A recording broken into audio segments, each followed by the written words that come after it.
Mesdames, Messieurs, bonjour. Vous êtes dans le bœuf politique sur JMTV+, un bœuf politique qui reçoit aujourd'hui l'un des candidats aux élections législatives 2022 en France. Sébastien Périmoni est notre invité, vous l'avez déjà vu sur JMTV+. Il est donc candidat à ces élections législatives 2022 dans la 9e circonscription des Français de l'étranger, investi par le parti Solidarité et Progrès de Jacques Chemilade, lui-même ancien candidat à l'élection présidentielle 2017. Sébastien Périmoni était le porte-parole de Jacques Chemilade il y a quelques années pour les questions africaines. Bonjour Sébastien Périmoni. Bonjour à vous et merci de me réinviter. En effet, j'étais déjà passé dans votre émission et bonjour à tous les auditeurs de GMTV+. Ah, ils sont plus téléspectateurs qu'auditeurs. Vous me souhaitez d'ouvrir une Téléspectateurs, radio. voilà. Vous me souhaitez d'ouvrir une radio, alors je solliciterai vos poches pour agrandir la maison. Merci beaucoup. Alors, pour rappel, la 9e circonscription des Français de l'étranger regroupe l'ensemble du Maghreb, une partie de l'Afrique de l'Ouest, hormis le Bénin, le Ghana, le Nigeria et le Togo. Est-ce bien cela? Oui, c'est bien cela. C'est une division qui est assez particulière puisque pour les gens qui ne connaissent pas, il y a plus de 2 millions de Français qui vivent à l'étranger. Et donc, voilà, le monde est divisé en 11 circonscriptions qui représentent ces Français vivant à l'extérieur. Et pour l'Afrique, il y a 2 circonscriptions. Donc, la 9e, dont je suis candidat, et comme vous l'avez dit, qui inclut toute l'Afrique du Nord et une grande partie de l'Afrique de l'Ouest, hors les pays que vous avez mentionnés. Et tout le reste de l'Afrique, c'est la 10e circonscription. Donc, il y a des anglophones, des lusophones, des francophones, plus le Moyen-Orient. Donc, c'est une très, très grande circonscription. Il y a plus de 40 pays. Donc, c'est une division un petit peu particulière, hein. Et donc, moi, je suis le candidat pour la 9e, donc Afrique de l'Ouest, Afrique du Nord. Alors, on va citer quelques-uns de ces pays-là. Hmm. Le Burkina Faso en fait partie, la Côte d'Ivoire en fait partie, la Guinée-Conakry en fait partie, le Maroc, l'Algérie, l'Égypte, la Tunisie. Non, pas l'Égypte. Pas l'Égypte, car ce n'est Non. pas mentionné là. Le Maghreb, l'Égypte n'en fait pas partie? Euh, Disons, dans le découpage tel qu'il est fait, l'Égypte, non. Ah, d'accord. Ah, L'Égypte a cessé d'être le Maghreb. Ça va plaire à Jamel Belmadi, ça. Donc, on poursuit. Le Mali en fait partie. Ah, le Mali en fait partie. Le Mali en fait partie. Ah, Le Niger également. c'est un grand programme, ça. 16 pays en tout, hein, 16 pays. avec Alors, la Sierra Leone, le Libéria, la tout à Guinée-Bissau, fait. entre autres. Voilà. Bon, nous avons beaucoup de téléspectateurs au Mali, en Guinée-Bissau, donc nous nous adressons au bon public. Il se dit que 177 137 Français sont inscrits sur les registres consulaires dans cette zone-là. Hmm. Est-ce bien Oui, sûr?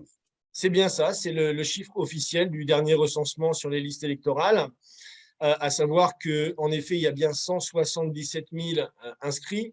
Mais si on regarde, par exemple, la dernière élection qui a eu lieu, et il y a eu 89,6% d'abstention. Oula, Donc, ça veut dire que pour être au second tour, par exemple, il me faut 3000 voix, ce qui est tout à fait jouable et envisageable. C'est-à-dire du fait du haut taux d'abstention, il y a des possibilités aujourd'hui de faire un coup, on dira, puisque en fait, pour les gens qui me connaissent, savent très bien que je m'oppose beaucoup à la politique de la France en on, Afrique. on va y arriver, on On va y va y arriver, revenir, bien sûr. on va y arriver, c'est prévu. Hein? J'ai prévu trois grandes questions pour vous. Donc, on va taper, puisque vous tapez dans le mille, bon, il manque du blé en ce moment en France, on va taper dans le mille, récupérer le mille africain, comme l'or et le pétrole, n'est-ce pas? Ça va la faire. Hein? Bon. Voir l'Afrique avec les yeux du futur est le titre de votre livre pour lequel je vous avais reçu en émission en 2021. Vous avez aussi choisi d'en faire le slogan de votre campagne pour ces législatives 2022. Pourquoi? Pourquoi? Parce que c'est ce qui est essentiel. Je veux dire, depuis les indépendances, en fait, on a eu une politique qui a été appelée la France-Afrique, qui a été basée sur des accords monétaires, des accords militaires, qui n'a pas permis à cette région de se développer. Rien que pour vous donner un chiffre, Mmh. sur les 16 pays de ma circonscription, 11 pays sont classés parmi les 30 pays les plus pauvres du monde. Donc, on a affaire là à une région où 11 des pays de ma circonscription sont classés justement parmi les plus pauvres de la planète. Donc, on voit bien, si vous voulez, qu'il y a un problème avec le passé, on va simplifier comme ça, et qu'à un moment donné, voir l'Afrique avec les yeux du futur, ça ne veut pas dire, si vous voulez, à un moment donné, ne faire que dénoncer le passé, parce qu'on a beaucoup aujourd'hui de gens qui dénoncent la relation France-africaine, différentes choses comme ça, mais jamais il y a de gens qui se disent, voilà, l'idée est de créer un nouveau paradigme, de proposer des nouvelles choses, et c'est ce que je fais dans mon livre, et c'est ce que je fais dans ma candidature, proposer la création du projet Africa Rail, qui va relier toutes les villes de l'Afrique de l'Ouest entre elles par des trains à grande vitesse. Développer le projet Fagibine au Mali. Je salue les auditeurs du Mali. J'ai eu la chance d'y être l'an dernier avec le peuple malien. Je salue mes amis là-bas. Faire de cette région des lacs Fagibine, comme ça avait été initié il y a quelques années avec Kadhafi, pour en faire le grenier alimentaire de l'Afrique de l'Ouest.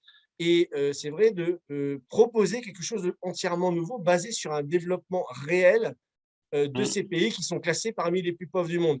Un des sujets d'ailleurs qui est abordé dans cette campagne, et j'entends souvent pleurer les autres candidats dans cette circonscription, dire la santé, il y a un problème avec la santé. Bien évidemment qu'il y a un problème avec la santé, puisque la plupart de ces pays n'ont pas de système de santé moderne.